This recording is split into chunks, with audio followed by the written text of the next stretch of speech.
好的，各位观众朋友午安。我们透过实际的风场图来了解你刚刚所提到，在1点40分呢，台东成功登陆过后呢，当然它现在就会持续的北转，越过了中央山脉，在越过这一段时间呢，大概短短的6到8个小时。因此，从台东的成功登陆，当然呢，最眼墙周边的最肥厚的这一个强大的风雨带呢，首当其冲就在花莲跟台东，狂风暴雨，因此很多地方啊是破纪录的强阵风，来到15、16甚至17级的强阵风。甚至其实呢，在它还没有抵达台湾的时候，台北啊，在这个地方也出现了14级的强阵风，在大屯山。而第二个阶段呢，晚间7、8点，我们看到台风也来到了台中跟彰化这个地方出海过后呢，越过了中央山脉。虽然啊，它的威力呢已经被大幅减弱，依旧来到是一个中度台风。因此呢，换句话说，整个西半部风雨增加就会非常明显。因为来看看原本的这个迎风面，就从东半部呢变成了偏西南风，这个时候整个打进来。事实上，今天包括了在彰化以及嘉义，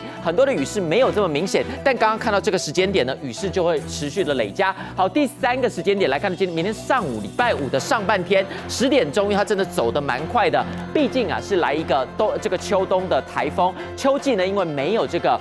西南气流，因此呢它会走得非常的干脆，完全没有任何的台风尾。但是这个时候来看看，大概北部跟西部啊，依旧在中午之前还是有蛮明显的风雨，要等到整个下半天才有机会逐渐来解除警报。好，下一张警报单，我们来看看它目前最新的动态。好，简单来讲，在登陆到现在呢，已经过了3个小时。目前它最大的变化虽然稍稍减弱，但目前气象署认为它还是一个强烈台风，而它的速度呢，从原本啊18、19、21，现在来到24，这当然对台湾是来得比较好。如果它在通过的过程来得比较快，好，影响的时间点有可能持续的缩短，但偏偏呢，它最大风速现在还是来到了每秒51公尺，甚至瞬间阵风有机会来到63。换句话说，16、17级强阵风，这都是自灾性的暴风。很多地方啊，今天都已经破了纪录，不止在北台湾刚刚提到的这个大屯山，再加上南投的合欢山，以及呢花东山区以及兰屿17级的强阵风，几乎都是破纪录。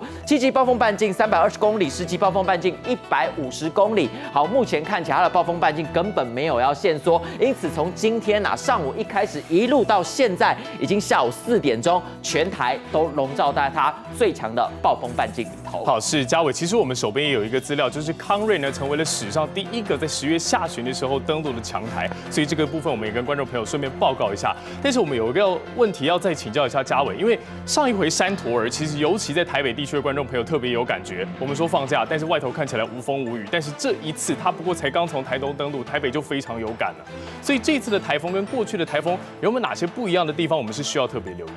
好的，你刚刚提到了10月底，当然很有可能成为呢，也不是有可能，就是已经真的发生了10月下旬登陆台湾的强台。好，把时间点放在10月下旬，因为已经来到了深秋，秋天的台风跟大家真的来的比较不一样。这时候呢，没有南边夏天讲的这个西南气流，但是多了好北边中纬度的系统，当然就是大陆的高压，这就是所谓的东北季风。因此，在它要登陆台湾之前，在逐渐靠近北边的这个气压低度是非常的高。因此呢，刚刚讲这个破纪录的风势，来看看南投的合欢山台东的兰屿绿岛都达到17级的强阵风，这是秋天独有。因为高压就在台湾的这个上头，双方呢一个高压一个低压，就有机会让这个风势在台风眼还距离整个台北300-500公里的时候，整个西半部沿海在受到这个地形的影响，台湾海峡的峡管效应，让各地呢就出现10到12级，不少地方甚至出现了17级的强阵风。那这一回，因为呢它真的实在是蛮强的，你刚刚提到的山陀儿呢，基本上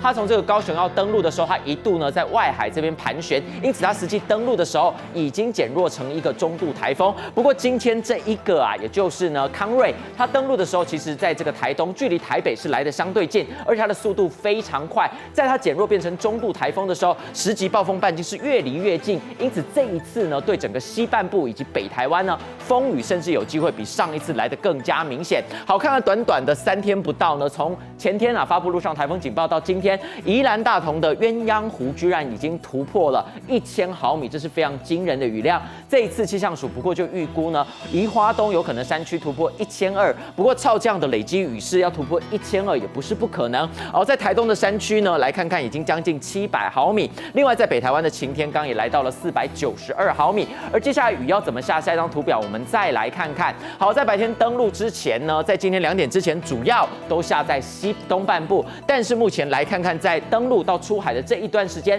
台风眼要越过这整个中央山脉，主要会有2种可能。在越过中央山脉的时候，它的这个行进稍微会有一点飘忽不定，可能会增加影响台湾的时间点。另外呢，由于受到地形的破坏呢，当然中央山脉是我们的护国神山，有机会把它打的这个强度剧烈的减弱。但是由于它进来的时候就已经是一个强烈台风，再怎么减弱，它出海前依旧是一个中度台风。要等到实际来到台湾海峡呢，这个时间点，因为台湾海峡的海温蛮低的，大概只有25度，再加上北方的东北季风干空气有机会让它剧烈的减弱，可能明天上午出海之后才会变成一个轻度台风。因此呢，现在来看看登陆到出海，原本这一片空白的，像是在彰化、云林有些地方一滴雨都没有下，现在来看看陆续就会持续的累积，甚至在逐渐北离之后呢，它在这个今天晚间出海它整个风向呢，迎风面就变成中部以及南部的山区，到时候就比原本呢深紫色的北部以及东部雨势会来得更加明显。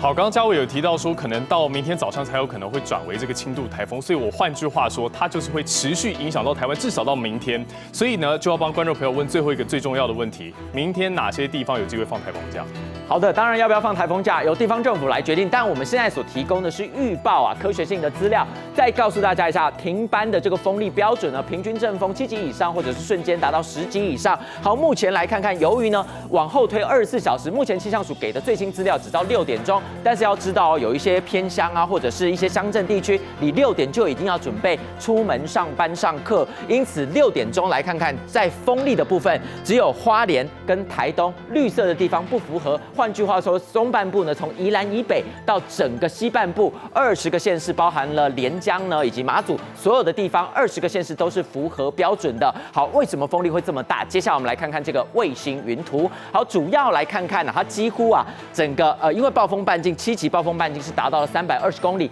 ，2个台湾都能被它全部给覆盖。因此，换句话说，你刚刚提到的明天的白天，它未来走到呢这个台湾海峡，它的7级暴风半径还是笼罩只有花莲跟台东有机会这个风势不到，但偏偏另外一个标准呢，就是这个雨量，累积雨量呢，如果在山区超过了200以及平地350毫米的话，那如果把雨量也考虑进来，花莲跟台东雨量其实也是达标。因此，简单来说，风跟雨再加上呢，全台来看起来，那几乎是22个县市在6点以前都是达标的。但接下来就对于县市政府很大的考验，就是那7点跟8点什么时候预报会出来呢？下一个小时5点半，气象署就会提供最新的预报资料。好，下一张图表我们再来看看。好，主要呢，如果它这个时间点走到了这个明天的上半天的话，现在来看看台湾海峡最要小心的，就是因为受到地形影响，再加上东北季风，就算它未来出海了之后，明天的上半天，北台湾